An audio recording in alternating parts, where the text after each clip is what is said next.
আল করেন এই একটুখানি রাখছেন। আজকে 9 দিন যাবত ঘুরছি, মাছ পাই নাই। আজকে আমার দাদা গতকাল আমাকে বলছে কালকে চাতলার বিলে আসো, ইনশাল্লাহ মাছ হয়ে যাবে।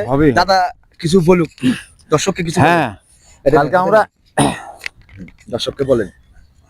ভাই সবাই আমরা এখানে উপস্থিত হয়েছিলাম মাছ মারার জন্য।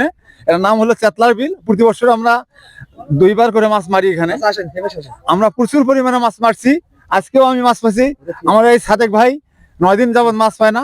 কালকে আমি বলছি যে আজকে মাছ হবেই, এবং উনি আজকে 3টা বড় বড় শোল মাছ মারছে, যা আমরা দেখে খুব আনন্দিত এবং খুশি হয়েছি।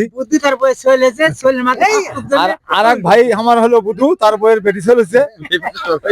আর চাচা আমার হাই মন্ডল, উনি একটা বড় একটা শোল পাইছে, প্রায় 1.5 কেজি ওজন।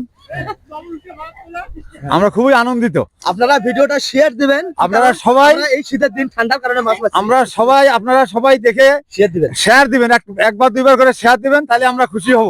ঠান্ডার মধ্যে পানির মধ্যে আমরা এত ঠান্ডার মধ্যে কষ্ট করে মাছ মারছি, এবং আপনাদের দেখানোর জন্য, আমাদের খুশি করার জন্য আমরা এই ভিডিওটা করলাম। আপনারা সবাই দেখে শেয়ার করবেন।